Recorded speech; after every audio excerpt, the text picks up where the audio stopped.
Oh, I left the drink card up on the screen. Oh, let me get rid of that real fast. Okay. Holy Happy Hour, Batman. It is Monday, August 9th, 2021. This is Holy Happy Hour, Batman. I am Father Ben. I am an Episcopal priest and co-founder of the All Ports Open Network. And on this show, Holy Happy Hour Batman, I talk to heroes of the gaming and geek world about life, faith, spirituality, game design, game theory, new RPGs that are coming out, all sorts of things. Basically, whatever. We cover everything here at the Holy Happy Hour.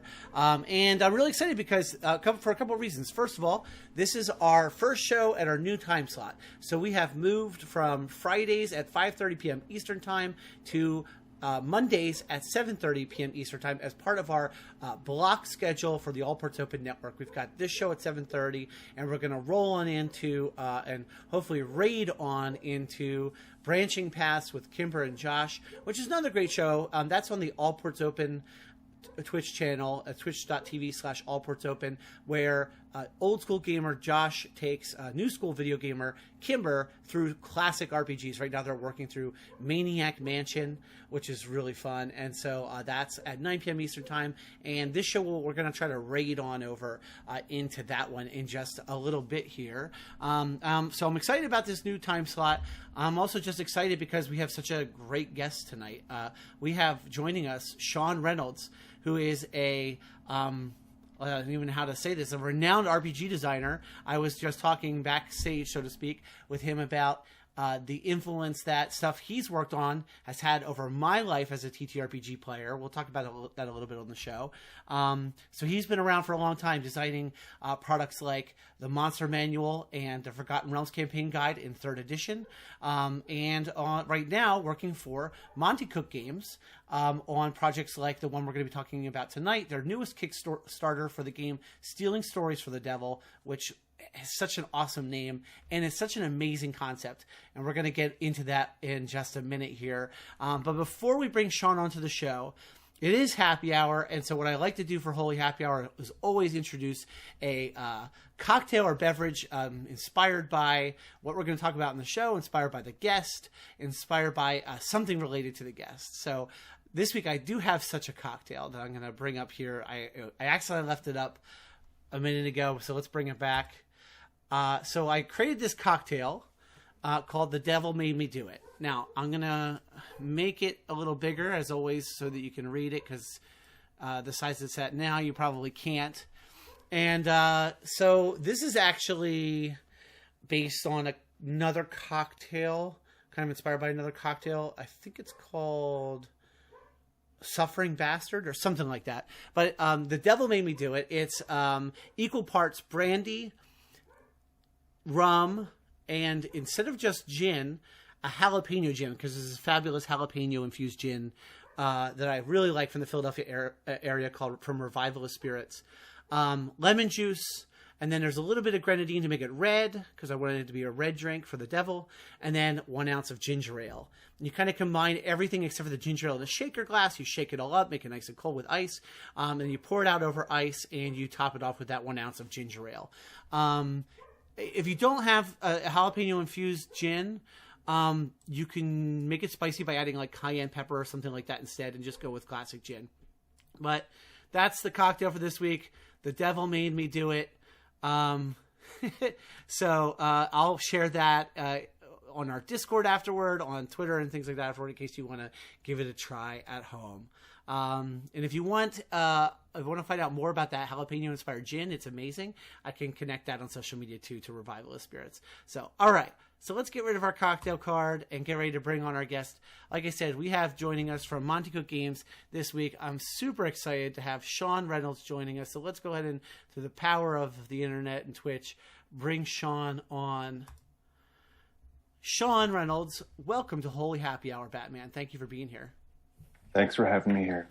Absolutely. So I'm really excited to talk about this game. I've got like a personal little story about it that I'll just indulge myself in sharing in a moment. But I want to talk about you also. So I guess there's a couple different ways you could jump into this. I guess I'll start by talking about the game, because that is really why you're here.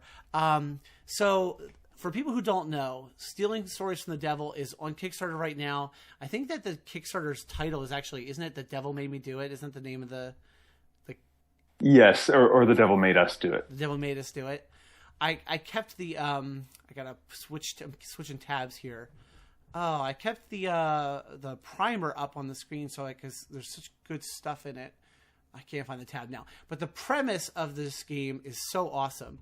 The premise of the game is that it's a heist game, but it's not just any heist game. It's a time traveler. Like, your heist is a heist game, but you're from the future, and you're time traveling and messing with time in order to accomplish heists. And it's such an awesome premise. Everyone should go to Kickstarter right now, find the game, and read the perfect heist sort of description there of the games, because I don't think anybody could read that and not be intrigued. It's such a cool concept. So my personal story about this is that I had run a game a few years ago that was about time traveling heists. People from the future time traveling to do heists. And I had just started to do some preliminary work to try to design it into its own game. Maybe like a Powered by the Apocalypse game, something like that. And as I was beginning to do some of that preliminary work, I read the description for this Kickstarter, and I was like, oh my gosh, that's like the coolest description of a new Kickstarter game I've ever heard, and it's so close to what I wanted to design. It's actually not. So as you get into the primer and you read the lore of this game and what's going on, it really is nothing like what I had in my head for my thing.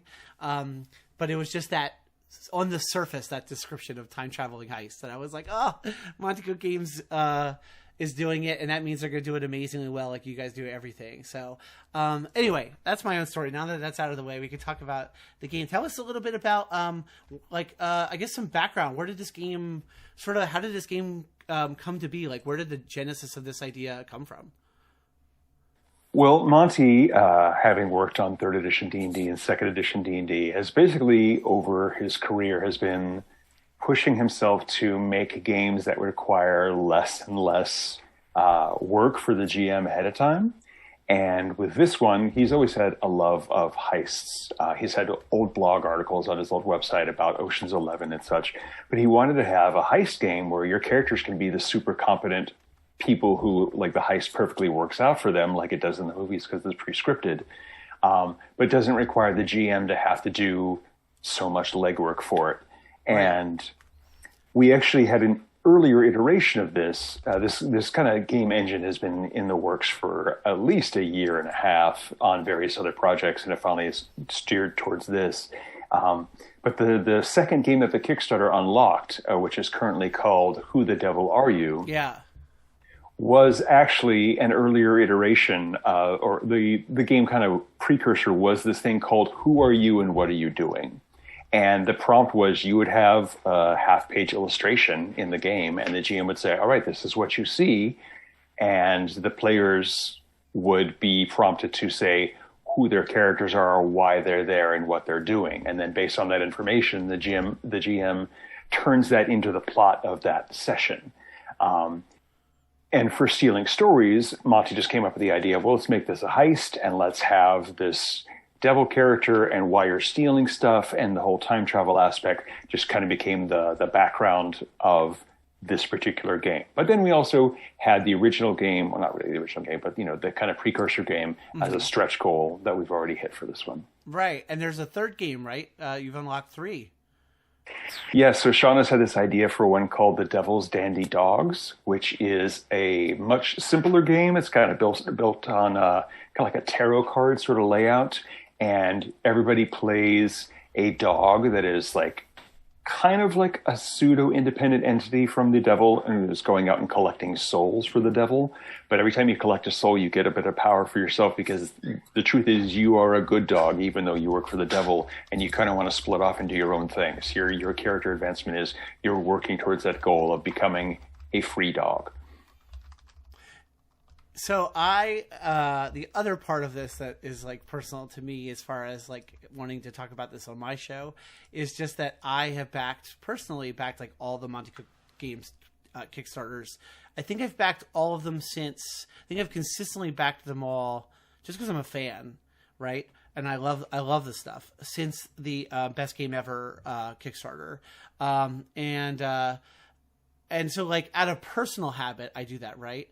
And then there was at some point when I was like reading about this, it was, after it had been successfully funded, after I had backed, and it might have been, I don't remember what it was specifically that triggered, but I suddenly realized, like, wait a second, the devil is in the title of this, and clearly there is some devil character involved in this game at some point, and then I realized, like, oh, that's definitely enough of a reason to try to have someone from the team come on this show to talk about it.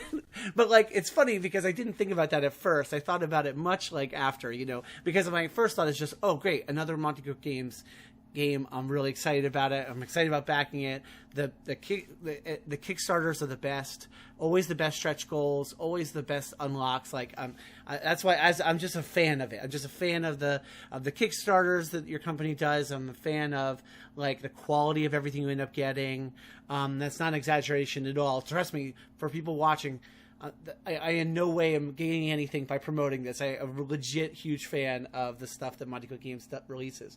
So tell me about the devil in this game. Like, is there did that come from something? Was it just an idea? And I have got a lot of questions about the devil. So Monte's very sneaky, and in our earlier playtests, we only got glimpses of things, and there's stuff that he has revealed to us as he's been working on the game and towards this Kickstarter that we haven't experienced in play yet. Yeah. But the idea is, your characters are from the 30th century, and you have this dimension traveling ship, and then you jump, and now you're outside of a 20th century, 21st century Earth. You're like, what the heck is going on here? And so you start doing these missions because there's all this dimensional instability, and you fix the problem, you come back to your ship, and you fix another problem, you come back to your ship, and then you start realizing there's little changes, like, oh, so-and-so used to be married to this person, but now they're married to this person, or I don't remember this room being here. And then eventually there's a point where you get back on your ship, and there is a person there who everybody else but you remembers has been there the entire time. And you're like, I don't know who this person is. That person's like, yeah, who am I? And why am I involved in this? Perhaps my name's in the title of the game. Wow, that's really cool. So there is a sort of devil character involved in the story that PCs end up interacting with and meeting, and is a part of the overarching plot. Yes. And again, I haven't gotten to that point in the games that we've run so far, but, Monte has spilled the beans to us so that we can, talk about it a bit. Yeah. And it's an open question of, is this devil, the Christian devil, or is this some powerful extra dimensional entity that has heard of the story of the Christian devil and is similar to that, or has deliberately taken on aspects of that to kind of fit into that role to accomplish something? Who knows? It's up to the GM how that particular role ends up in the game. Sure. I was a little bit afraid that your answer was going to be, I really can't tell you anything about the devil in this game because it's not spoiler ready yet. We're not ready to spoil anything because it's very vague in the primer. So if folks want to check out the primer, you just go to Kickstarter and the primer's there. You can play it from the primer. In fact, one of my best friends ran a one shot on Friday night of the game, so I got his full sort of debrief of the experience. I wasn't able to play with him, unfortunately, but I got his full debrief. Anyway, but the devil vaguely appears by writing something that you read in that primer. And I was a little worried you might say, no, we can't really say anything more than that. I do really like the idea, though, if, as a GM, that you would have the flexibility to maybe like play with that, play in that space. Like maybe it is the devil, maybe it is a extra planar, super powerful planeswalker type person, you know. And that's something they've done, for example, in DC and Marvel Comics so many times, like Mephisto and, you know, all these other like extra-dimensional, like hell demon sort of powerful rulers of a hell dimension. Many of them have claimed to be the devil over the course of human history many times. But they haven't said, yes, this character is Lucifer or whoever. Right. But it allows the GM to just fit whatever role they want in their game for that. So you have gotten to play, it sounds like you've gotten to play test this game a decent amount, it sounds like. I think we've done 3, I've been in 3 playtests of this. Right. And then I've done 2 or 3 of the Who Are You and What Are You Doing Here game, which has very, very similar rules with the scaling dice. Right. And then I ran it for a different group. Yeah. So can you tell us a little bit like what the game feels like to play? Like what is it like as a player? Especially compared to other things. I think one of the really cool things about this game is that the GM comes to the table with just the seed of an idea. And the players are the ones who help fill in all of the details. I love that. Like in the one that I ran, like for the guys at the Cypher Unlimited stream, I said, all right, the premise is you need to be stealing something from a cruise ship. And the weird thing that's happening, that's because reality is breaking down. So this zone of improbability is causing duplicates of people, doppelgangers of people. And it's not necessarily like, oh, there's literally a clone of me, but there's someone who looks like me or someone who looks like you. And so that is what I came to the table with. And the Cypher Unlimited guys are like, oh, okay, so it's a booze cruise. And it's a fraternity group that does this every year, and they have this big Halloween bash, and it's a costume bash. And so they just start adding all these elements to it. And so every time they would throw out something, I would have the opportunity of like adding a twist to it. Like, oh, well, we just need to get this one mug. I'm like, yes, but it's the captain's mug. That's the key object. Oh, well, we're going to pretend to be members of this fraternity. It's like, oh, but they're used to rival fraternities coming in and crashing and messing with their parties, so they're going to have security. And so there's just this really fun back and forth, how we spend 20 minutes just setting the parameters of the game. And then the GM says, all right, I'm going to take a 5-minute break just to think out some details based on what we all discussed. Gives everybody time to get a snack or a drink. And then you come back and you play. And it's just so fun to play through something that... I mean, my style as a GM is very improv anyway. I'm kind of just like, I have a couple ideas and the players are going to run around and do what they want. This game and this setting is meant exactly for that sort of play style. And it's just really, really fun to build something that I didn't know where it was going to go. And the players have a general idea too, but they also don't know all the details. And it's not in the primer, but the game has a 3-act structure, and there are cards that you get that are like plot twist cards or useful element cards. Yeah. And there are cards that when you play them, like triggers, all right, now we're in Act 2, now we're in Act 3, and the scales are higher and this and that. So it lets you do some really neat things narratively, like, oh, there's a major plot twist that you didn't realize as the start of Part 3 that makes everything more exciting and more dangerous. It's a really fun system, but it's also so simple because you're literally you're rolling one die, and how difficult something is and your skill scales up whether you're using a D4, 6, 8, 10, 12, or 20. Yeah. Yeah. I love the same thing about it, about being able to come to the table as a GM with very little sort of advanced prep. That's certainly my GM style also. I have concepts rolling around in my head. I am not like the crunchy, I'm going to determine all this stuff in advance sort of person.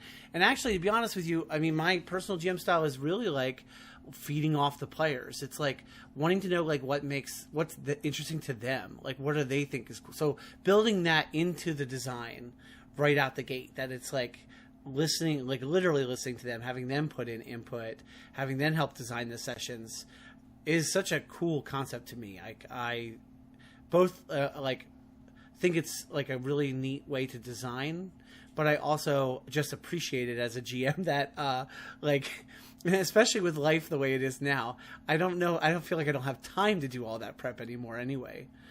So I think there's an aspect of it too that maybe the timing for a game like this is really smart. Yeah, that's part of it too. Like we have this, I mean, to make, I can't remember the right analogy for it, but like we're making the best of a bad situation and saying, oh yeah, got COVID, got vaccinations, and we can't necessarily meet up, but we can have a fun little Zoom game and just play for 2 hours with not a lot of prep, and there you go.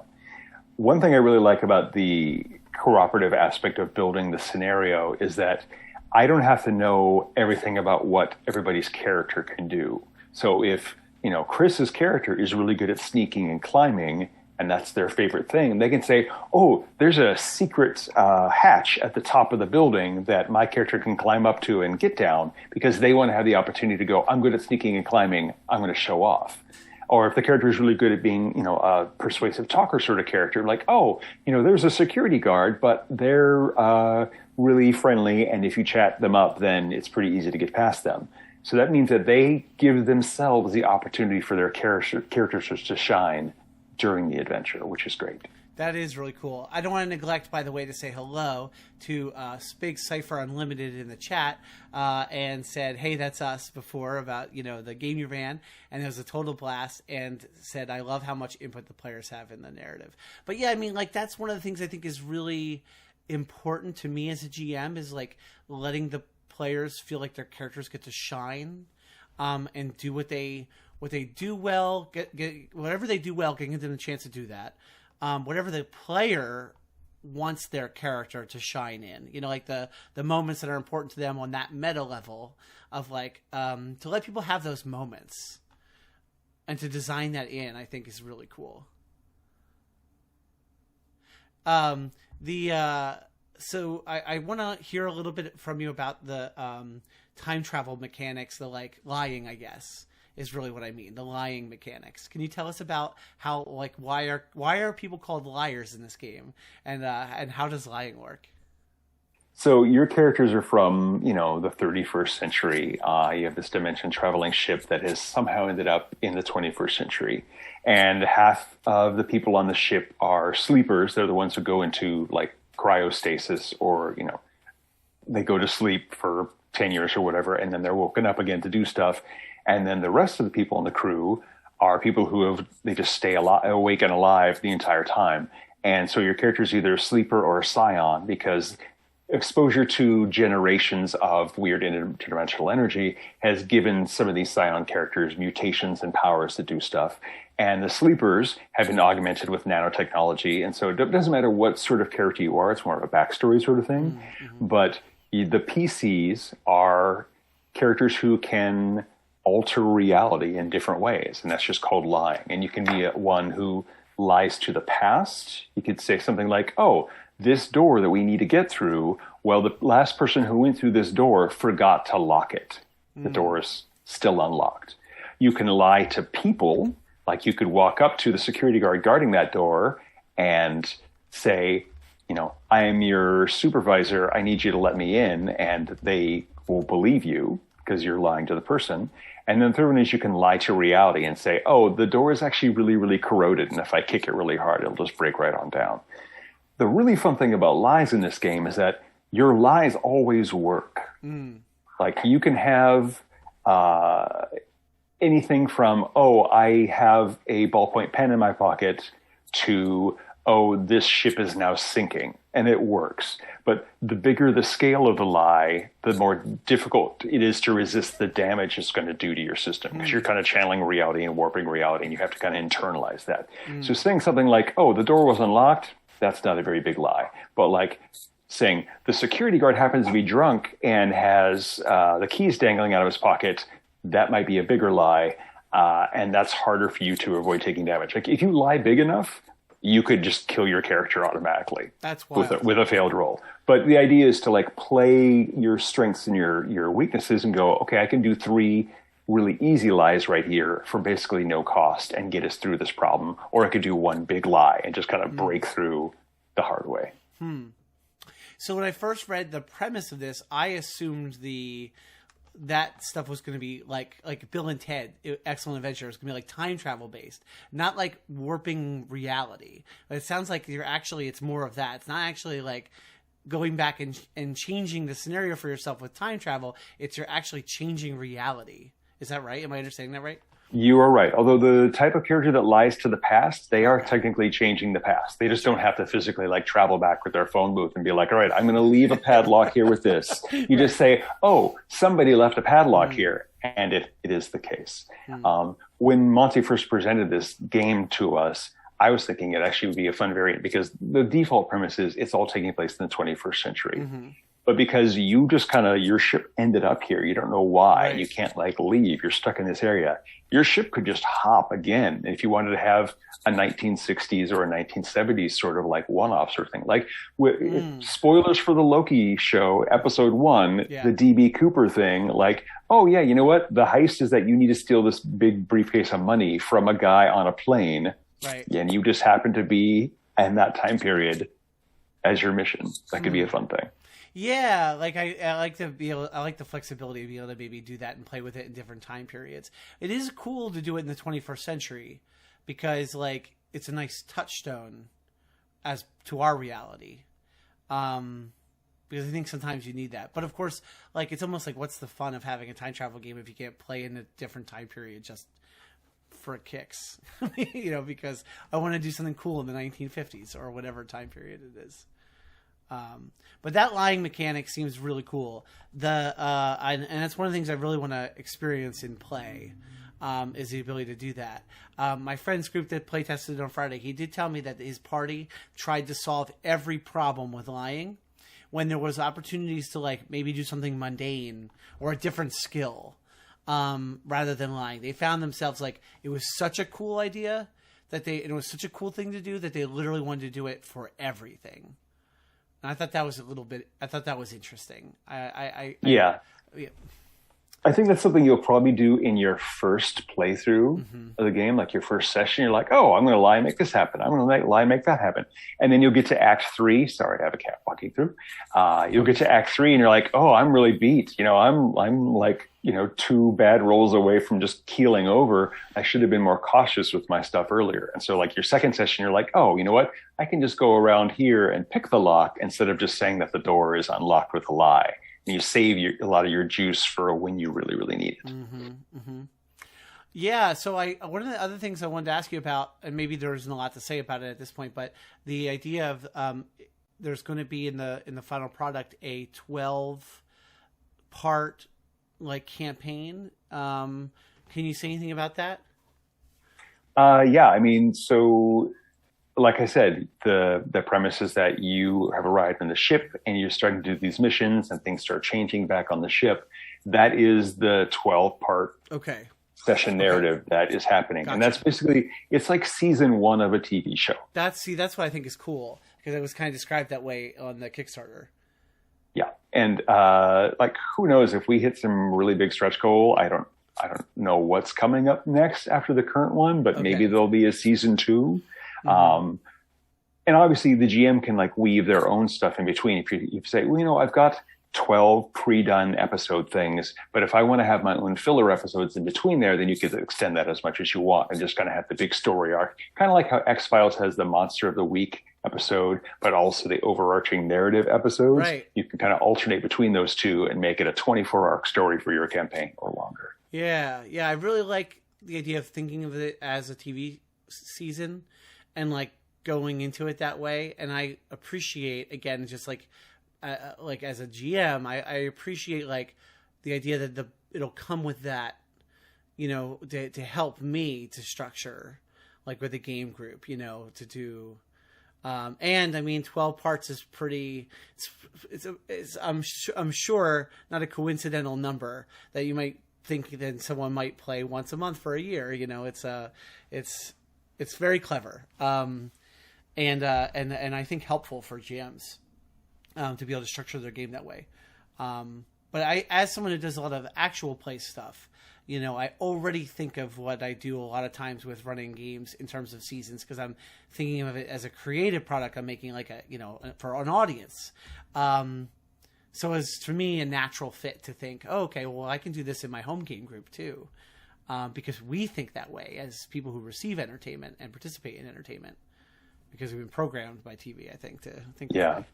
And Monty is very genre savvy, and Yeah. like, he looks at other sorts of media. And another book that we just finished designing a couple months ago, and it's now about to head into layout, is Claim the Sky, our superhero book. Yeah. And when we were running our playtest of that, Monty encouraged us to think in terms of panels and pages Yeah. for scenes of action that are happening. Like, oh, so in this panel, you're like jumping off and holding on this way, and in this panel, you're doing this.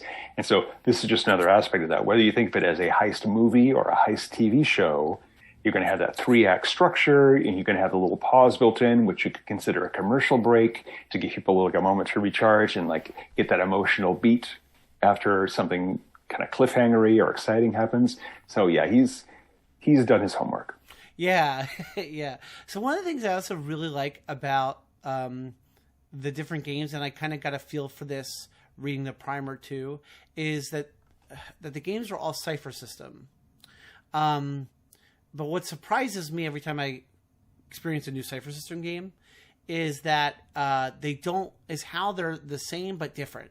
So like they're the same system, but they feel vastly different from one another. Like I'm especially thinking about the fact that I just started playing Invisible Sun recently for the first time, and how like and I also play pretty routinely play oh my gosh, we were just talking about it before the show. Play No Thank You Evil with my kids, right? So like 2 games, cipher system, could not be more different from each other. But even then, reading like the primer for this game, it's just amazing to me that there's like, so I'm just curious, like whether I don't know if you see what I'm getting at, but it's amazing to me how they are cipher, but they feel so vastly different. I'm wondering how much sort of intentionality goes into that from a design perspective.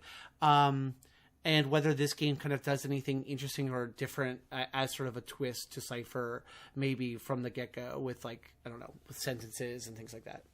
It's funny because you mentioned 3 different games. This game, No Thank You Evil, and Invisible Sun, and none of those games is actually a cipher system game. Okay. Like, No Thank You Evil is very much like linked to cipher, and that if we took the cipher system and we really simplified it, right, and so it's based on a D6 instead of D20. Sure. Invisible Sun was originally going to be a cipher system game, but Monty started introducing stuff, and he's like, you know what, this really needs to be its own thing. So it's rolling a D10 instead of rolling D20s, and you got different pools and that sort of stuff.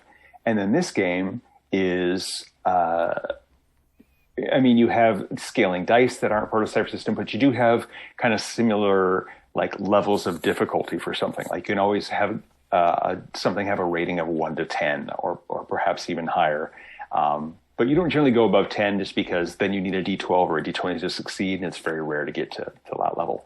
But yeah, so it's just, I think the core of it is that Monty likes to think of things in terms of, you know what, the GM has a lot of work to do. If the GM can just think of a rating from 1 to 10, and that's the difficulty of what you're doing, then that's a lot easier than saying, all right, well, you're about this powerful, so you probably need something to be around a 15 on a D20 to be challenging. You just could say, rate it on a 1 to 10. So, No Thank You Evil rates on a 1 to 6. Invisible Sun rates on a 1 to 10 with some things beyond that. And then this one is also rating, 1 to 10, but you have the scaling dice. It's just trying to make things easy for the GM so that they can focus on making the story interesting rather than the nitpicking over, whether something is +1 or +2. Yeah. Well, it's interesting that you said they're not technically cipher system games because I think of them like that because of those core principles. So the idea of the difficulty rating, the idea of having a sentence as being core to your character, the idea of having pools, even like the way cards are used in the design. I come to associate with, I think of these things as being cipher, but really I guess they're sort of trappings of Monte Cook game design. Cipher adjacent, maybe.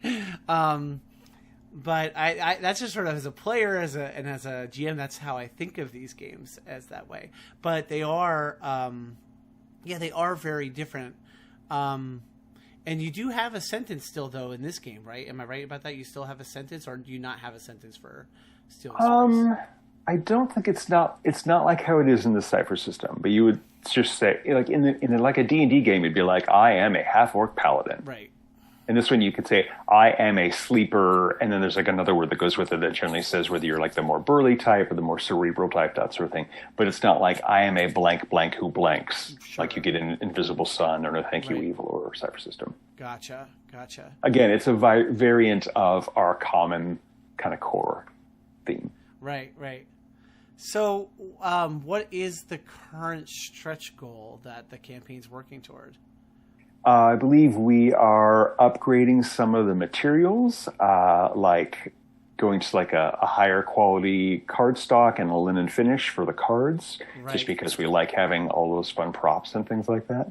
You know, it's funny because we work on all these playtests and stuff, and it's months before, you know, the game is fully written or edited or printed, and then we're on to the next game. And Monte often complains, you know, all these people who, you know, bought the game now, they get to play with all the fun bells and whistles of the final version, and I don't. So recently we've actually started to go back to, like, we've started a little short-term Numenera game, and Monte's like, I'm going to use these asset cards that I've literally never used before, even though I designed them and they were printed 2 years ago. That's wild. So it's just fun to be like, oh yeah, we do make all these fun things to make the game experience more engrossing and fun and easy.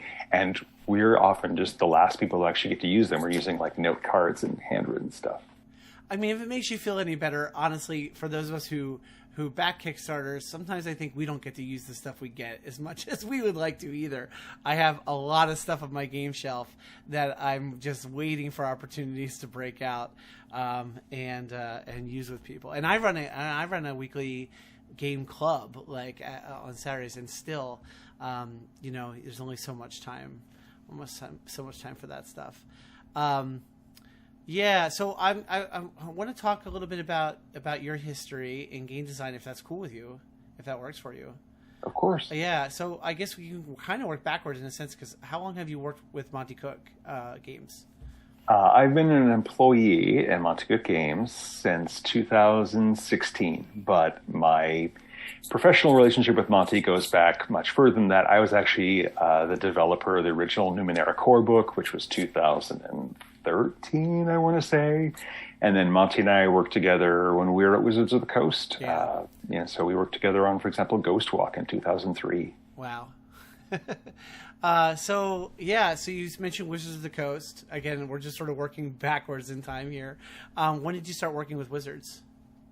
I was one of the people brought over from TSR in 97 as part of the web team. And about 4 or 5 months after that, I left the web team because they were shrinking the web team. And I kind of bounced around the company for a bit, including working for the facilities team, the intranet group, and I was even Peter Atkinson's personal assistant when his original personal assistant was out on maternity leave for a couple of months. So I was answering phones for Peter. But in 98, I joined the design team for Greyhawk and started working on Greyhawk, and then Forgotten Realms. And a year and a half later, that led to the third edition Forgotten Realms campaign setting and third edition D&D. Yeah, so you were there during the transition from second to third edition, right? Yes. Wow, man. So I my gaming picks up basically my gaming begins basically right at that moment. Like, I started playing Dungeons and Dragons right at the cusp of when third edition started. So all of those third edition books are like the first books I cracked open, you know. That monster manual was my first monster manual. And like I said before, the Forgotten Realms campaign guide, it's just like, that book is still a book I will use if I'm running in the Forgotten Realms as my main book. Not that I haven't jumped to different time periods, you know, different periods, they've fast forwarded the history of Forgotten Realms and all that. But to me, there is no more like quintessential world book, I think, than that third edition. It's just so dense and full of lore, and like, oh man, you could pick a spot in it in the geography of Forgotten Realms and just like go deep and play in that area forever. Like, and you do so for like, I don't know, dozens and dozens and dozens of locations. Yeah, that was actually one of our design principles, and I think it's really awesome that you picked up on that, and I'm very flattered. But one of our core ideas was we wanted GMs to just be able to pick any country or region in the Forgotten Realms and say, oh, I could run a campaign here. I have enough information to start running a campaign here. Because in previous iterations, you'd be like, well, the focus is on Waterdeep and the Dales and Cormyr. We're like, let's focus on everything and just cram everything in there. Yeah. So yeah, still very, very proud of that book. It won an Origins Award for Best RPG Product of the Year. Yeah, very proud of that. Yeah, I mean, that's the thing that's amazing about it, though, is that you all pulled it off. Because I think that's one of those things that could feel like it could so easily not miss the mark, right? It can so easily be a product where you're like, this is too ambitious, or we tried to just cram we lost the forest for the trees, or vice versa. Whereas that book doesn't make either mistake. It really its scale is huge, but it's also usable. I don't know. It's just it walks that line. So I don't know. It must have been something working on that book. Yeah, I think it really helped that we just had such an interesting grouping of the 4 designers. Because one, you have Ed Greenwood, who is, the creator of the Forgotten Realms. And so you need his input. And so he's able to provide you pages of backstory for every tree in Blade of Grass. Skip Williams coming over from the D&D 3rd edition design team and be like, well, this is how D&D has to work. And so this is what it has to do in this game. And then there's me saying, well, I came here from Greyhawk. I'm going to do some crazy, weird stuff. And we're going to go on these crazy tangents. And Skip would be like, well, I guess we could do that. And then the 4th is Rob Hainso, who was a new hire for Wizards of the Coast. And he had all these crazy, I've been doing indie stuff. And just threw all that in there. Rob went on he wrote 13th Age with Jonathan Tweet. And so he's just this really creative guy. And I think all 4 of us just kind of were like, a very powerful 4-cylinder engine just working well in sync to just do what we wanted to do. I don't think there was any significant disagreement for anything that we were writing in there. There's a couple minor things here and there, like what the Ghostwise halflings were going to be able to do. But so much of that was just yes, let's do that. Perfect. That's cool. Man, that's so cool. Sorry. I'm personally geeking out on it because it's such a interesting history for, I don't know. It's been so long since then, right? It's been 20 years exactly. Oh my gosh, it's crazy. And for me, it's exactly the course of my the distance between that and now is the distance between me starting the hobby and now. And that I get it. You're young. But so that's the thing, though. I'm not that young anymore, right? So I think that's part of it is I'm feeling I'm in a generation of there's more than one newer generation, multiple newer generations younger than me in the hobby now. And I can see it in the fact that it's that 3rd edition sort of era of D&D that influenced me and a lot of other people who started playing when I did in my generation. Which is very different from the design principles of the sort of design now, newer game designers, younger game designers. It's just a different sort of world. And honestly, I have also moved on from where I started, as a gamer. So I have a lot of nostalgia for 3rd edition D&D. But I am not the kind of person that clings to the nostalgia. I would rather play newer games that are coming out that are new and exciting and giving me different experiences. And maybe sometimes I'll go back to the nostalgia, but yeah. So I don't feel young, I guess is what I'm saying.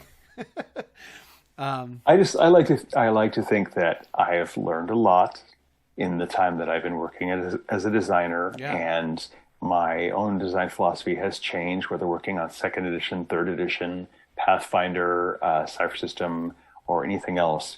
It's I blogged a lot on my website about I just added so much content to my website that was 3rd edition content after I left Wizards of the Coast to work on video games. And nowadays I'll look back at some of that stuff and be like, nobody cares about this. Nobody cares that this thing is 13,232 gold pieces. Yeah. Why is that not just 10,000? Why does anybody care that this is, plus 11 instead of plus 10? It's I don't care. That's a lot of math just to be having fun. Yeah. So I guess that's my question is, do you think there are people that care? Oh, definitely there are. Yeah, there's some people who are like, this is the best version of the game and I'll never play anything else. And you know what? If they're having fun, Right. more power to them. You know, like I want people to play the sort of game that they love. When I worked in video games, I was at Interplay working on what would have been Baldur's Gate 3 and then what would have been the original Fallout 3. And one of the people who was basically mentoring me there, his name is Josh Sawyer. He's at Obsidian. You probably have heard of him. He's worked on all these really great games. But he pointed out at the time that like video games designed in Germany for a German audience, they'll have stuff like, all right, you must cross this mountain range here, and there's a chance you get frostbite, and your cat might lose a foot or you might die. And we find that fun. You know, and so like different audiences are going to have different expectations of fun. And sometimes they're going to be like, yes, I want a grim survival game where my character might lose a foot. Like that game, Don't Starve, really, really hard. Right. A lot of people really, really love that. They just love how hard it is. You have to scrabble for everything. And that's great. Let them have fun. You know, there's millions and millions of gamers in this country alone. You don't have to play the same style for everybody. They're going to have different things. Some people like football. Some people like basketball. Some people like cricket or badminton. Let them play. Yeah. I think that's a good point. And the hobby's the biggest it's ever been today. And so I think we're seeing that in the breadth of games that are coming out and the breadth of experiences you can have. And there has been times, right, where game design was like, well, I'm going to try to design for everybody. I'm going to make a game and it's literally for everybody. Where I think now we are much more niche in design. Like games are like, a lot of games are like, we're going to try to give you this experience. I mean, Stealing Stories is a good example of that, right? It's like a particular experience of play. It doesn't do everything, but it does this thing. Yeah, and there's some games that are literally like, this is meant for you to play it once. Right. And that's it. Whereas something like D&D or Pathfinder or General Cyber System, you keep playing that system over and over again. You play the same campaign for years. Like I keep running into people at Gen Con and be like, oh, my gaming group has been playing since I was 10. I'm like, you're 60. How have you had 50 years of saving with the same gaming group? Like I've moved all over the country. So my group's always like, you know, break apart. But it's just like, wow. By the way, I want to apologize for my bad German accent, but most of my accents are bad. I've kind of joked that one of these days I just need to make a wheel of bad accents that I could spin every time I do a stream, and just that'll be the bad accent I do for the entire stream. Yeah, just who am I going to offend today? Let me spin the wheel and just see what comes up. So you mentioned the video game thing, so you almost threw me. I almost want to. So working for Interplay must have been really interesting, but it's. I didn't know that about you till I was doing research for this interview, and I was like, there was going to be an original Fallout 3. I didn't even know that. I don't necessarily want us to get lost in the weeds on that, but that's fascinating to me. The short form of that is Interplay was having problems, and the license to make D&D stuff had been sold to a rival company, had been sold to Atari. And so Interplay was working on Baldur's Gate 3, and then there was a snafu in the licensing, and suddenly the Atari was like, you can't make D&D games anymore. And we're like, I guess we can't make this Baldur's Gate 3 game. Well, the next game we were going to make was Fallout 3. So we started working on that, took the tech, made a tech demo, worked on it for 6 months, and said, all right, here's, the tech demo. And the executive says, looks great, but we're having financial problems. We're going to lay off one of the teams, and we're friends with people on this team, not your team. So your team's going to get laid off. So that's what happened to Fallout 3, which, not Obsidian, Black Isle was the development in-house group. They gave code names to all their unannounced games. So the Fallout game is called Van Buren. Oh, okay. If you Google Van Buren or Fallout Van Buren, you can download the tech demo. It got leaked to the fan base. So that was the Fallout 3. So when they later sold it to Bethesda and made Fallout 3 and Fallout 4 and all that stuff, I'm like, that's not my Fallout 3. The one I worked on was this. Yeah. Well, and I am a fan of those Bethesda Fallout games, but I'm also a huge fan of Fallout 1 and 2. So like the idea that we were close to a Fallout 3 in the tradition of Fallout 1 and 2 is like one of those, like, I want to pull my hair out. Same thing with I feel that way about Baldur's Gate 3 too, where it's like, those games are so good. Like those are exactly sequels I wanted. the fact that they didn't happen and they were so close to happening, it's like, I don't know. There's lots of stories like that in the video game industry, right? Of like almost was kind of games. Yeah. And to be fair, like there have been other D&D and Fallout games that have come out that are really, really fun and great. It's just me, I grew up playing video games. I love video games. And I was like, oh, I get to work on video games. And none of the video games that I worked on ever happened. So it was like, oh, this is so sad. Yeah, oh, that is a bummer, especially with Fallout. Being able to have the chance to work on a Fallout game. So, how did you get into what's your origin story for tabletop RPGs? How did you get into playing TTRPGs?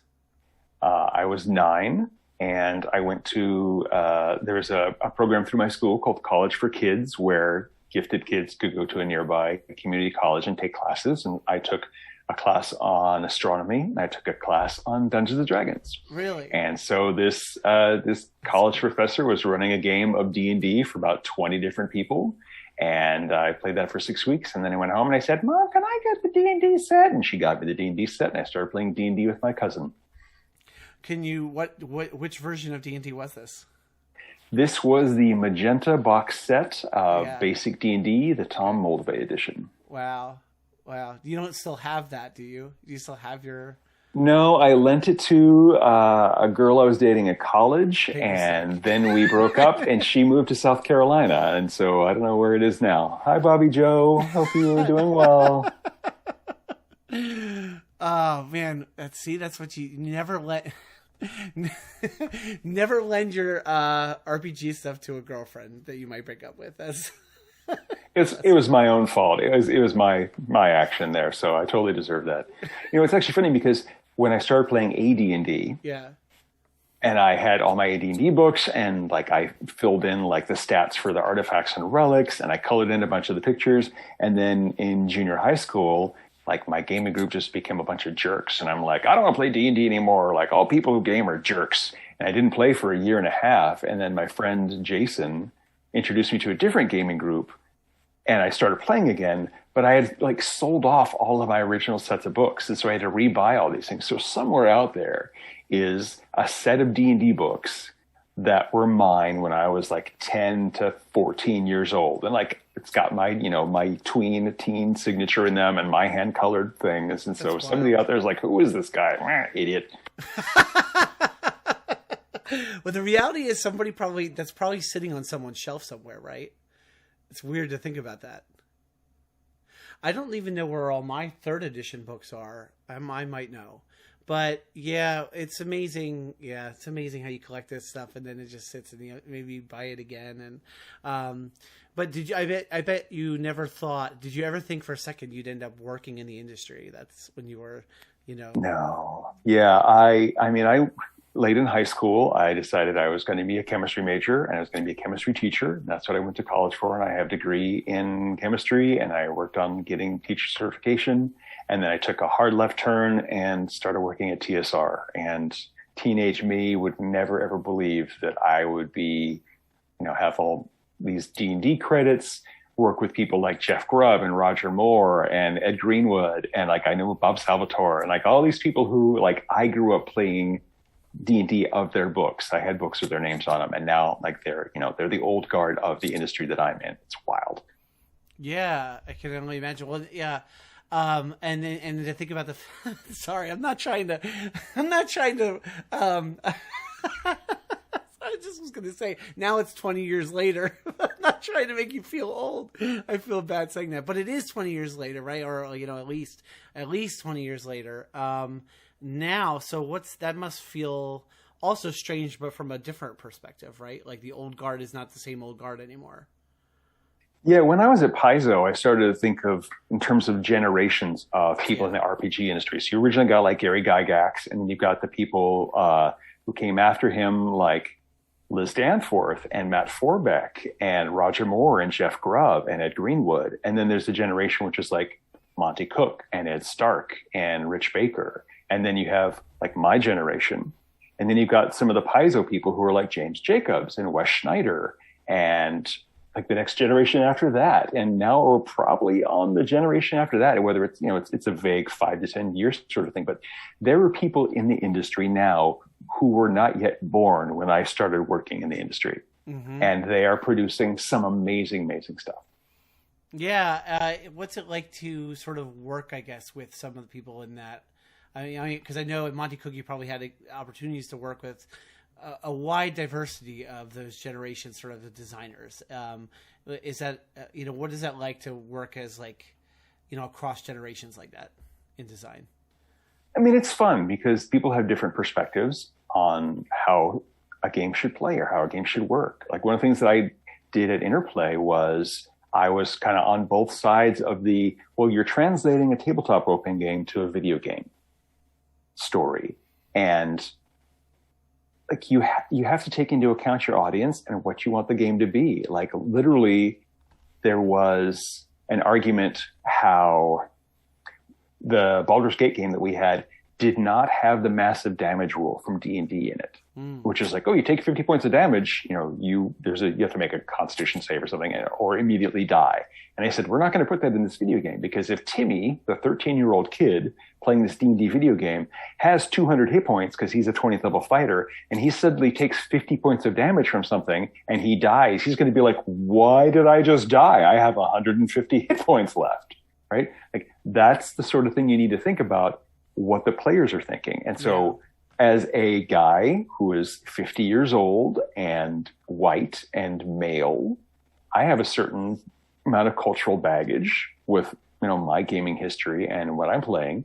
And there are people of color out there and women and non-binary people and like all these people who don't have the kind of like generic white guy experience that I do. And they are going to come at problems from such a very different perspective than I am. And like, I have learned that it's often just the best thing for me to do is shut up and listen because like, I want to learn from these people. I love learning stuff, whether that's how to paint a miniature, how to build a table or, anything like that. It's like, why would I let my brain stop learning stuff? And so when somebody says, hey, can we do it this other way?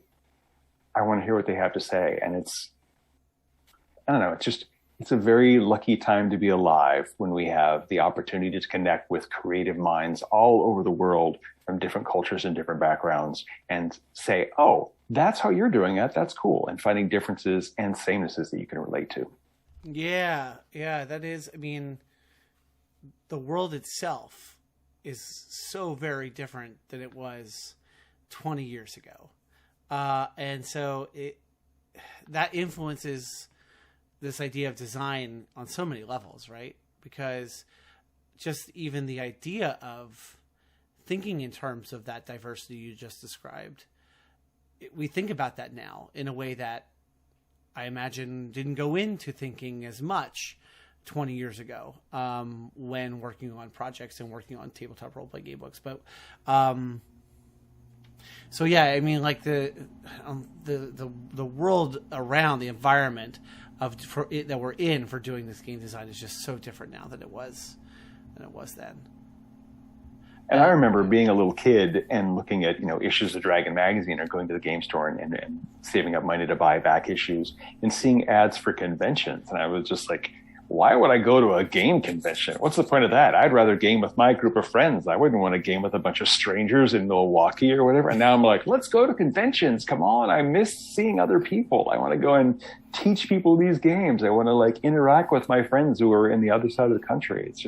It's so different. Got to keep your mind open to new things. Especially now when, if you're anything like me, I'm dying to get back to conventions and things like that.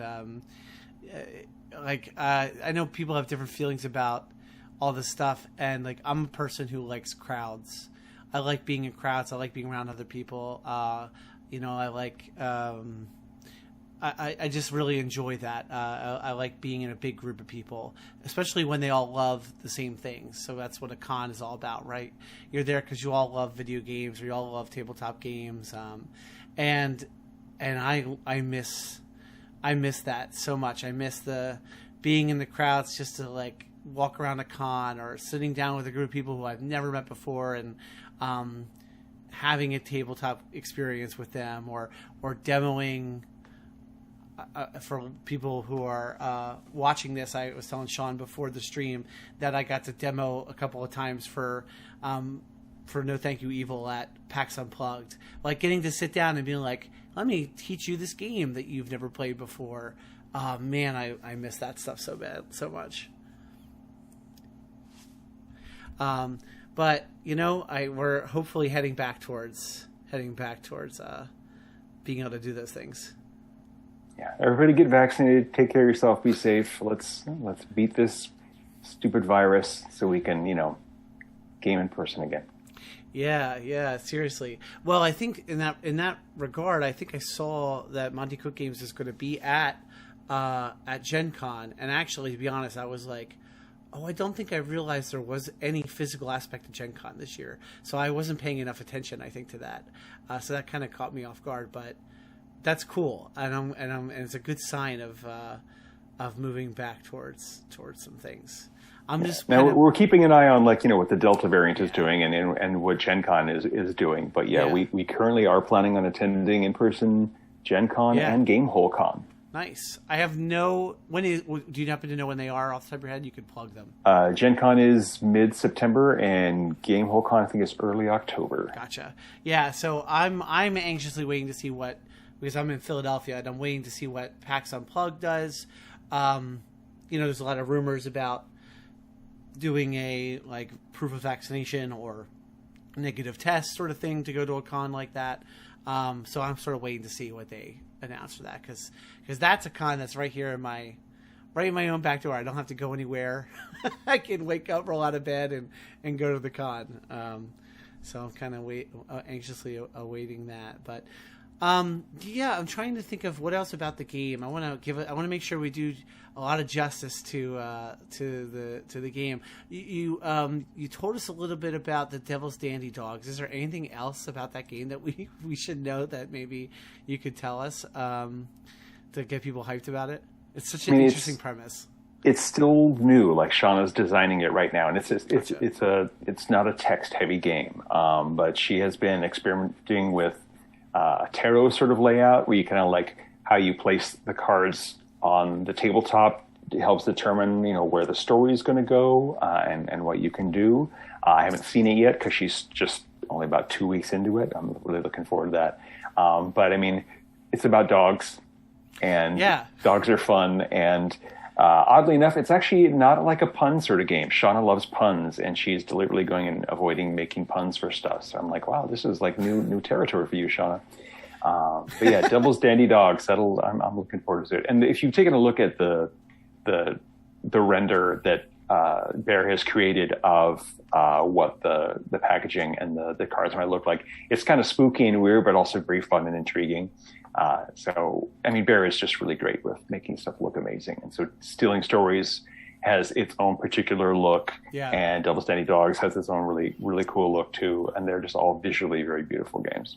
That's awesome. And it's really cool that if people back the Kickstarter, they can end up getting more than one game and get 3 games out of it through those stretch goals, which is awesome.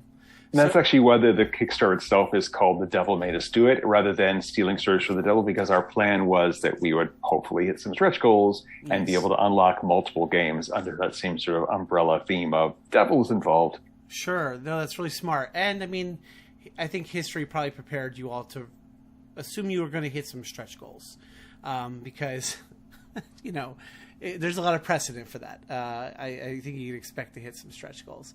We did get a question from the chat, and which is actually a good reminder that if folks who are watching this have questions, please do drop them in the chat. But the question we got in the chat was from The Worst Days, which is actually Josh from All Ports Open Network, my co-founder. And I'm trying to, hold on, I guess we'll just switch screens so I can read it properly. He says, if someone has never played a Monte Cook game, what would draw them to this? This, I guess, being Stealing Stories. Well, the people at MCG have a very similar idea of what sort of games that we like to play. And we make games like that. And our passion for the game and for that sort of fun experience, I like to say it shows in the material that we produce, whether that's the art or the graphic design or how we present information to you. I have fun running our games, and I have fun playing our games, and I've run and played our games at conventions and for friends and for strangers. We do have a couple of free things on our website, like Ashes of the Sea, which is the free Quick Start Numenera adventure by me, actually.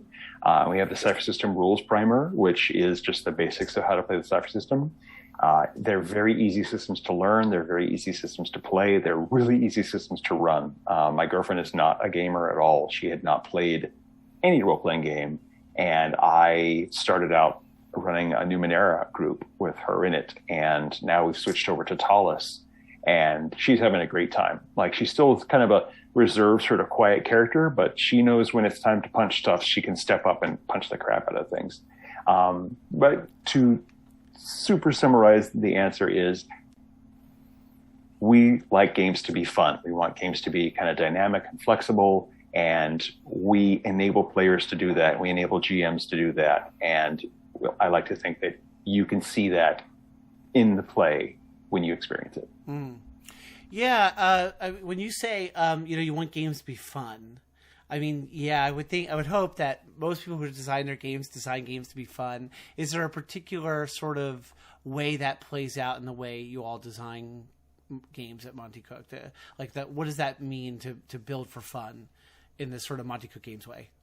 Well, I mean, we've all played games that have a lot of math and a lot of secondary stats and a lot of fiddly numbers and stuff. And while, like, I have played that and I have run that a lot, like I have a background in 3rd edition D&D and Pathfinder, nowadays I would much rather play something and run something that's a lot simpler, so I can just say, yes, this is the number you need to roll, and good. And then we can kind of narratively talk about the consequences of that, whether that's a hit or a miss.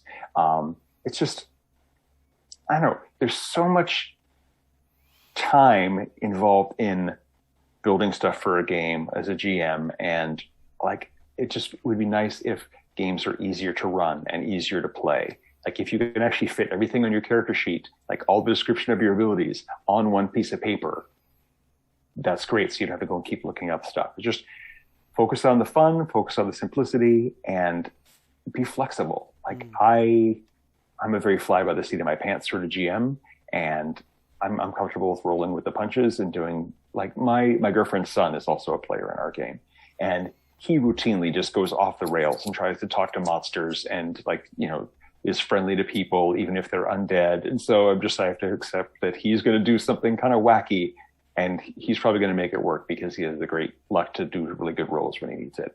Yeah, I mean, it just comes down just to have fun when you're gaming and be flexible and focus on the fun. Like, you've all been in a game, I'm sure, where you're like, I'm actually not having fun in this session. Why am I here? I'd rather be scrolling through stuff on my phone than playing this game right now. If you're in that situation, try something different. Do you think, you've been in designing for a long time, do you have a sense that what you described is sort of a pendulum, like, or is it more of a progression? And what I'm asking is, I guess that, games were so crunchy for so long. And there was an era, obviously, in the 90s of, like, super crunchy games with lots of numbers and lots of detail.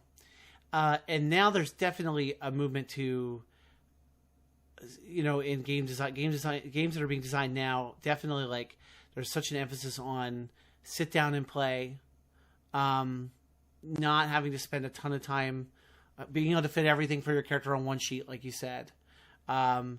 Like being, building for one-shots.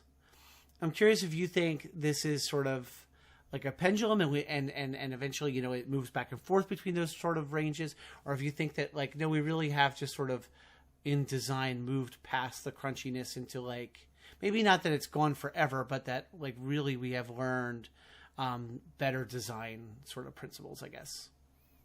I think it's definitely not the second one. I think individual designers have their preferences. It kind of seems like the second one of, like, oh, I grew up playing crunchy games, I want to play something looser, or I grew up playing something loose, I wanted something crunchier. I think it's more that there's a pendulum, but there's actually a bunch of pendulums, and they're swinging into different areas. And so you're going to be hitting groups that are going to want different things. And even the same group of people, like, there's a lot of people, I'm sure, who play 3E, and they shifted over to Pathfinder because they didn't like 4E. And then Pathfinder is doing its own thing. And then now they have families and they're too busy to play because they've got little kids. But when their kids hit age 10, they might be willing to pick up their old books again and start again. Or they might pick something simpler because they want to, aim for a different, math level for their kids. And then there are people who love 4th edition. I think it's the greatest thing because it presents information in a way that really works for them. Again, we have millions of gamers. Everybody's thinking, they have different thoughts on how to process information and stuff. And you have like people who are not neurotypical, and they're going to process information entirely differently. And they're going to want to have rules that make sense to them in their own experience. So it's not that there's just kind of this monolithic, it's really easy to look at like the 2 or 3 big game companies and watch what they're doing and bounce between A and B. But it really is, there's like one big pendulum, but there's all these other little ones that are swinging around and just doing their own thing. And it's kind of chaotic, but if you just kind of wander around in there, you can find something that fits your kind of little metronome. Yeah. I like I said before, like I think that I sometimes have that desire for at least nostalgia's sake to like pick up something super crunchy. But I don't think I would want to live in it anymore all the time. But I do think that that's definitely like preference as far as like. But then there's also, as we said, there's the circumstances. Like I do think that environmentally, like the way life is right now is in like the difference between the way life is now and like 20 years ago. I consistently hear people say that like, there's the joke in game circles that the hardest thing about gaming is finding a group of people that can play every week, right? Like that seems to be close to ubiquitous in what I hear people talking about with their gaming experience. So I do think that at least environmentally, right, that probably affects like the way we have to think about making games because of the way people are able to play them.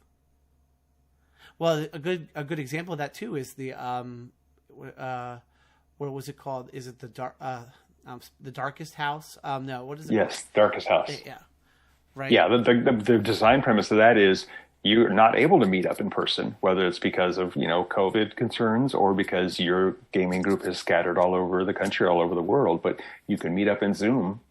So let's make a game that's meant to be played online where you can send links, like it's meant to, like, here's this image that you see. I'm going to just text you a link. I'm going to text you the contents of that note.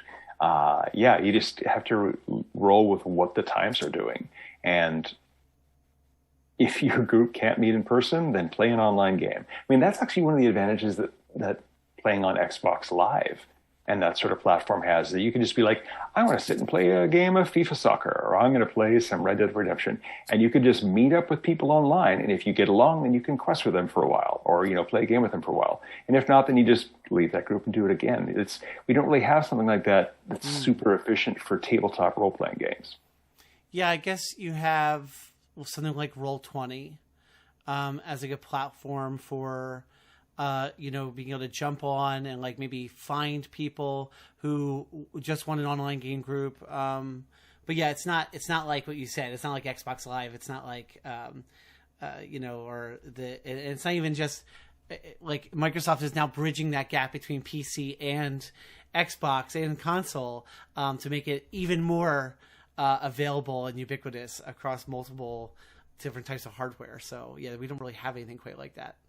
And it's a different sort of emotional commitment to say, all right, I'm going to play a 45-minute game of soccer on Xbox versus I'm going to play a 4-hour game of D&D, or I'm going to be wanting to participate in a weekly game where I'm like having this important character arc about my character's past and some emotional beats, and like there's a vulnerability there that you don't necessarily want to expose yourself to a bunch of random people to. That's just why people have their game group that they're comfortable with, and when that group can't meet, it's like, I can't play my game because I need my group to play that. Just out of curiosity, was the Darkest House something that was was that a specific pandemic sort of creation, or was that something that was like being discussed or talked about or thought about, and then just happened to that the circumstances worked the way they did? So I'm smiling because, like stealing stories for the devil, it has its origins much earlier. So we had our first Original Sun narrative campaign that ended 2 years ago, I want to say. And like we went into the Darkest House as part of that campaign narrative. Oh, wow. And then our current Invisible Sun group also went to the Darkest House. Like we had to like hide our player knowledge and be like, "What is this? This is weird." And meanwhile, the players are like, "Oh God, we're going to the this is so scary," because we know what's coming. And then when things kept being shut down because of COVID, Monty's like, I could take all the stuff that I wrote for my home game and make it into, something that people would want to play, which is actually kind of what he did with Ptolus as well. Ptolus was originally his own home campaign, and he just kept adding to it. He ran 3 different campaigns in it over 6 years, turned it into a giant book, and published it. I did not know that. I don't think I knew that started out as his own home game. Speaking of a deep and crunchy sort of product, that's about as deep as it gets, right? Ptolus was the first 3rd edition campaign setting. It was the first, it was literally Monte saying, all right, we have these 3rd edition rules. We've decided they're stable. This is not a playtest. This is my home game. And here's the premise. There's a city, da-da-da-da-da. That was Ptolus. And that was people, it was me, Bruce Cordell, right, Chris Perkins, and, 5 other people split over a couple of different game groups, playing Ptolus every single week. Wow, that's that's incredible. That's amazing. Oh my gosh. Wow. So similarly, I didn't know that the Darkest House started as the home game group and then became a product, but that's really cool. You blew my mind with that Ptolus story, because talk about an epic home game, to like an epic group of people to play in a home game with. That's nuts. So do you have any of the Ptolus books, either the original or the new ones? The new stuff, yeah. Okay, so in any of the Ptolus books, you can find 2 groups. One of them is the Company of the Black Lantern, and the other one is the Rune Wardens.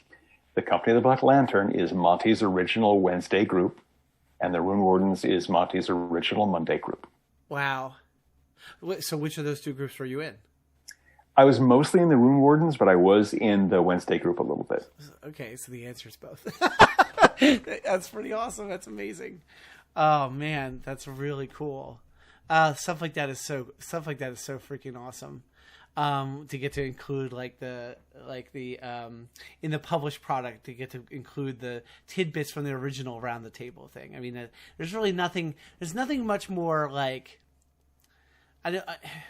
I was going to say D&D than that, but that's not exactly right. It's really TTRPGs in general, but that feeling of this was important history to me and my game group and my friends that was important to us, and then the way it can kind of bleed over into the stories. They become pass-on stories that you pass along to other people. Maybe not usually on this scale that you're talking about, but there's something about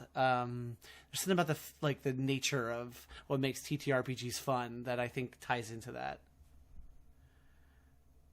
Yeah, I think that that's really cool. I'm just curious if there is any other questions from the chat. We can sort of bounce them around. Yes, exactly. Go ahead and type them in. Like you said, the Kickstarter's live. The next stretch goal, I think, is 240K. It's sitting at 236,800 now, with three days to go. So if folks are thinking about backing, definitely is the time to get over that last stretch goal. I know I'm hoping, because I backed it, so I want the higher quality materials for everything. So I'm hoping it gets there. We've also joked that if we hit 500K, which probably isn't going to happen, but everybody gets a duck. A duck? Yeah, a duck. There's kind of a running joke at MCG that I steal ducks from the park, and I've got a bunch of ducks here at my house now. So yeah, if we hit 500K, then apparently I have to steal a whole lot of ducks for people. Is it stealing ducks for the devils then, in that case? That should be a little separate game that we publish. Yeah, that'll just be a little kind of card box that I put on the duck. Burp. And I send it to your house. Can I just ask, how does one start getting a reputation for stealing ducks? I'm just curious. So there is I think it's a Tumblr quote of, and it became a meme of, they don't tell you this, but the ducks at the park, they're just free. You can just take them home. I've got 30 ducks at my house now. And I said that once, and nobody else at MCG had heard the meme that it was from. And so they just assumed it was me. And it just kind of grew and grew and grew until finally someone's like, wait, that's a meme. But now, stealing ducks from the park is just a thing. So whenever I'm at a park, I take a photo of ducks, and people are like, add that to Sean's tally. He's got, more ducks. Oh man, that's funny. So and if you hit 250, well, luckily for you, I shouldn't say that because luckily for you, it doesn't look like it's going to get there, right? But then you won't be on the pressure to steal a bunch of ducks. But I don't know, right. It could. I mean, who knows what'll happen in the next 3 days? So, yeah, because Kickstarters do the tip at the end, so it'll be interesting to see where we go with the last 3 days. We end on Friday. On Friday? I believe it's Friday. Yeah. Generally, we end on a Friday. Okay, I was gonna say you might be stuck trying to go out and get a bunch of ducks for people. I don't know. There's already how many stretch goals have already been unlocked? 1, 2, 3, 4, 5, 6, 7, 8. That's wild. That's wild. So yeah, hopefully 2 new games and a bunch of upgrades. Yeah, 2 full games is awesome. I guess we could have talked about some pledge levels. We only have the last couple minutes here, but I'm just curious if are there any pledge levels worth showing people? I think it's the $70 pledge level. The Devil May Care is that the one? Oh, maybe no. I'm misreading. I was gonna say one of them is like all of the stretch goals. Maybe that's the next one above that. Friend of the Devil. I don't know. We generally do have a get everything backer level. And actually, when we announced the Devil's Dandy Dogs, we also added several new pledge levels because some people might just want that. And so you can pledge for that. I think we added an all digital level. We try to accommodate what people want. Yeah. For this. Yeah, there's lots of options. So if people want just the other games that are unlocked, they can back at a level that gets them those. That's really cool. Yeah. And of course, remember that, you could pledge now and you can adjust your pledge between now and the last day. If there's something that you decide you want, that you really were looking for, a narrow margin away, and you could be the one who puts us over that edge. You could be the hero. Yeah. Be the one that puts you over the edge. Exactly. So you heard it here, folks. You can be the hero. You can be the one that puts it over the edge. Go to Kickstarter right now. I did link the Kickstarter into the chat a little bit ago. It'll be in the show notes for this on YouTube and on people watching this after the fact on demand, so people can. But you can also just Google search for Stealing Stories for the Devil or for The Devil Made Us Do It Kickstarter and easily find it that way. Hashtag blame the devil on Twitter. That's right. A lot of chatter there about that. I love that hashtag. As soon as I saw the hashtag, I was like, yes, I need to do that. I need to blame the devil on Twitter. It's awesome. By the way, I meant to mention that if you look at the Kickstarter main page, there are a lot of things where the text says, well, blah, blah, blah, blah, blah. And then this little red text will pop up and say, really, that's not true. That's the devil popping in and saying something in response to what's going on. On the Kickstarter page, you're saying, for this? Now I need to dive through the entire Kickstarter looking for the devil jumping in and talk. That's so cool. And of course, it would not surprise me if Charles has just switched it and made a liar out of me. So we'll have to see. Well, then it would fit the game, right? To make a liar out of you, it would fit. It would make sense. Because in this game, we're all liars. That's really cool, though. I'm super excited about the game. I'm excited to experience it myself. I hope that it won't be too long before I have an opportunity to actually give it some play in a game group. But I'm excited about seeing it come to completion. It's only a couple days away. I'm assuming you guys will take some good time to rest afterward and recoup. I know these things are always just a lot of work right up until the end. Yeah, I mean, it doesn't directly impact me. Most of the work is the editorial team and Charles and Monte, because I've been doing other projects. But yeah, there's usually I'm gone for the weekend. I'm gone the Monday after. Don't even try and talk to me. Yeah. But then it's back to work. Yeah. So I'll be definitely looking forward to that. I'm super excited about it.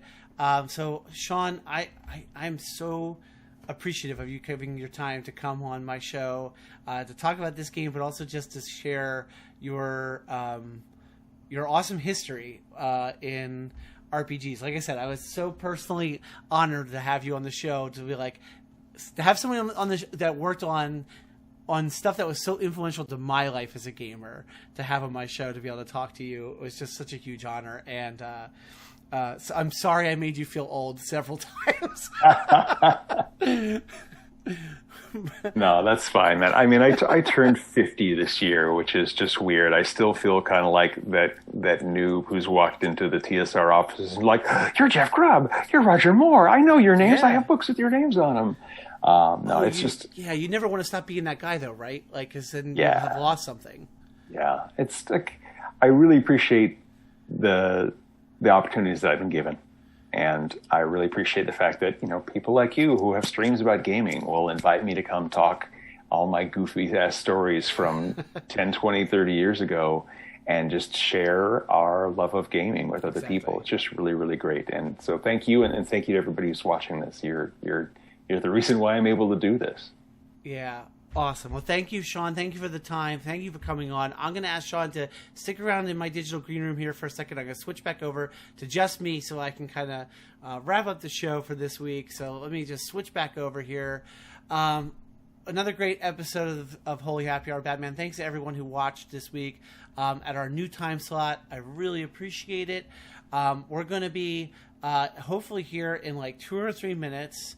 I'm going to kind of do a little bit of housekeeping, and then I'm going to raid on over into the stream for branching paths. So on our new Monday time block, we've got this show at 7:30 p.m. and then it immediately goes into branching paths, which is at twitch.tv/allportsopen. In that show, Josh and Kimber are playing classic. They're playing some classic RPGs. I just amused myself thinking, I wonder if they're going to play like Fallout 1, or if they're going to play some of the original Baldur's Gate games, which they should. Right now they're playing, though, just the quintessential point-and-click adventure game, Maniac Mansion. Such an awesome game, and it's really fun to watch. There's also a really cool history that they lay out in the episodes. Josh shares all this really interesting history, little obscure facts, artwork from concept art of the game, things like that. So it's a really cool show. It's been going on the last couple of weeks. It's kind of a newer show from the All Ports Open Network, and we're going to be raiding into that here in a minute. So before I do that, let's see. I'm just trying to think if there's any other housekeeping I want to share with you all. One of my shows, Delinquent Comics, which is Mask's actual play RPG, has a very special episode today. It dropped into podcast feeds.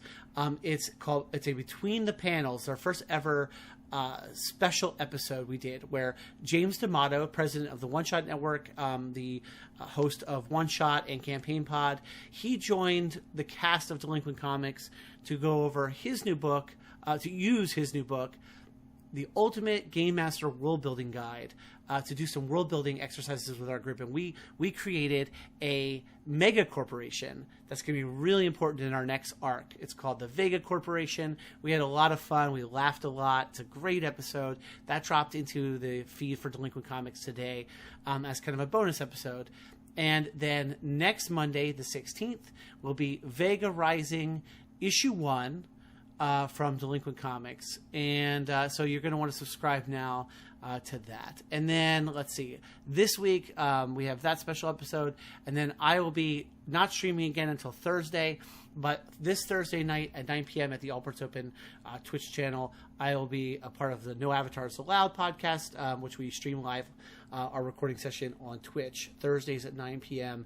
And we're going to be talking about, I actually don't remember what we're talking about this week, but something video game related this Thursday there at All Ports Open. So that's sort of what I'm doing this week here on Twitch and what's going on with All Ports Open. Go to allportsopen.com to watch this video on demand anytime every episode of Holy Happy Hour Batman is up on allportsopen.com, and you can find it on the All Ports Open YouTube channel with all the great guests we've had here on the show.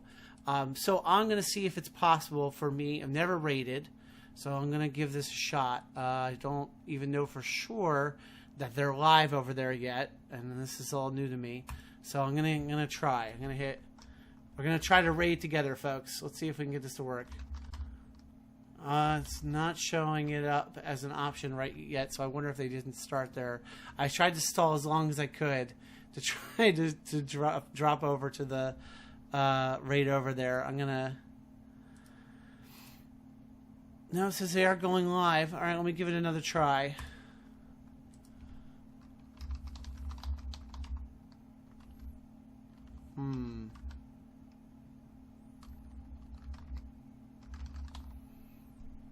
Okay.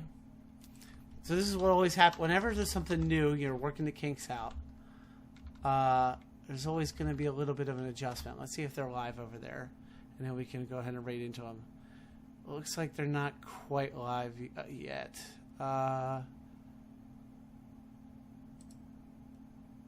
Oh, nope, they just went live. Perfect. All right, I'm going to raid us over then if it lets me. All right, let's give this a shot. Thanks again, everyone, for watching. No, it's still not letting me. Ugh. I might not be able to get it to work. I appreciate you all hanging. If anyone's hanging around, I appreciate you letting me try to do this. Because this is my first time doing it, but it's not working. Well, what I'll do is I'll throw up the...